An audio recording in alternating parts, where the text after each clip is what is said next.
Alright, so today I'm going to give you some advice on selling stuff on Craigslist.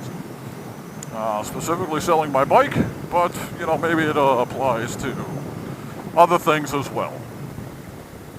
So I bought and sold a few bikes now on Craigslist, and, it's a decent way to find a good bike. So my first tip is to use 3 different ads. And to do that, you're going to need like 3 different email addresses. So you'll post an ad a day for 3 days, and each one of those will go to a different email address. So day 1, you post it for email address 1, day 2, email address 2, so forth, so forth. So on day 4, what you do is you go back to the first post that you made, and then you can renew it. You'll go to the link that's given to you by Craigslist, and it says, click here to renew this ad. And you'll do that, and it'll bump it up in the listing. This is just needed so that you can keep your bike ad on, one of the first pages. Now, I know I'm going to get comments that say, that you're spamming, you're overposting, and nah. Well, tough shit. There's so many bike ads out there. There's so many ads in general. You got to get yourself noticed. As someone that's looked for bikes on Craigslist, I can tell you that if a ad is older than a day or older than a couple days, I'm probably not going to look at it because there's so many other ads before it.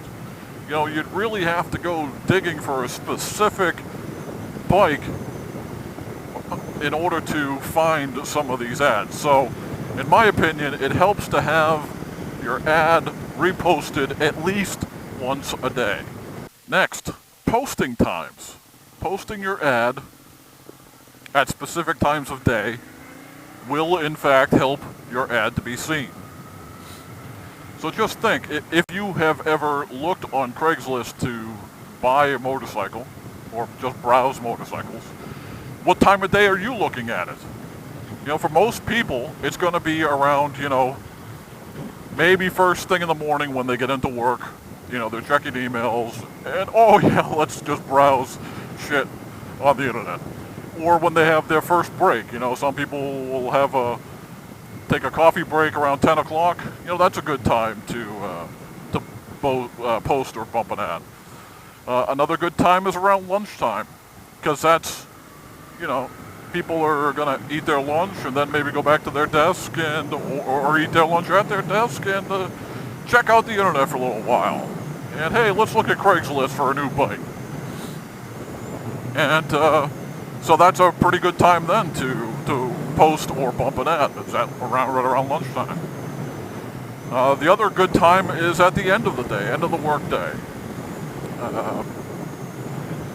After dinner time. So after dinner, you're lounging around, you might check the internet, see if you can score a couple bikes. So pick one of these peak times. I typically did it around lunchtime. See, what else? Avoid the spammers and the scammers. So pretty much, this might be common sense, but maybe there are idiots out there that this isn't common sense to you.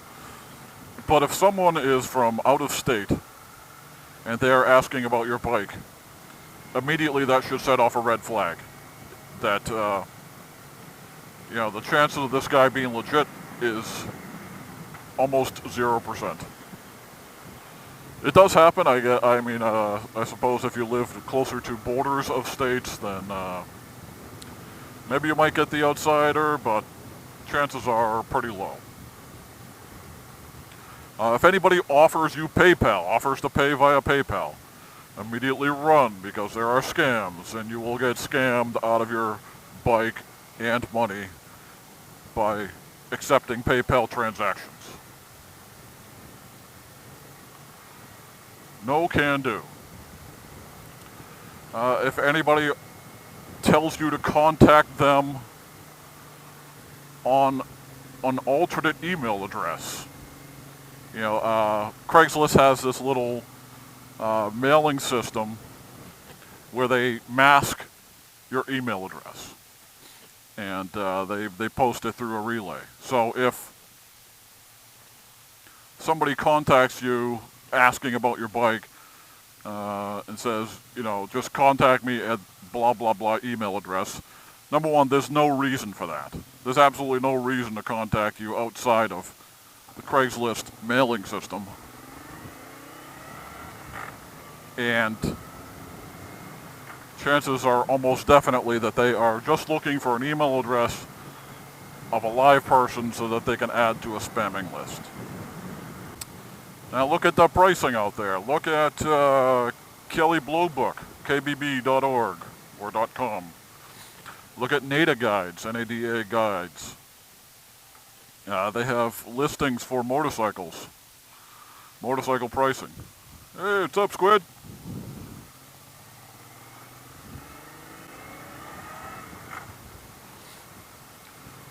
They have guides for pricing your bikes, and you should probably look into those, and you look at the fair market value for your bike.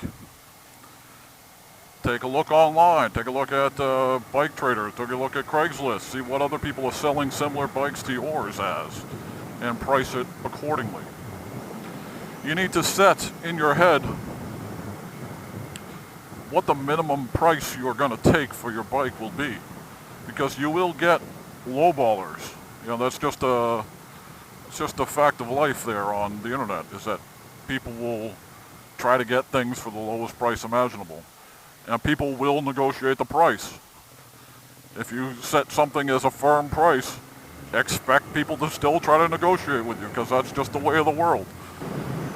So whenever people are negotiating with you, they're going to expect to get, around, say, 10% off of your asking price. So if I listed my bike at $3,400, people were going to expect to at least talk that down to $3,000, $3,100, somewhere in that area.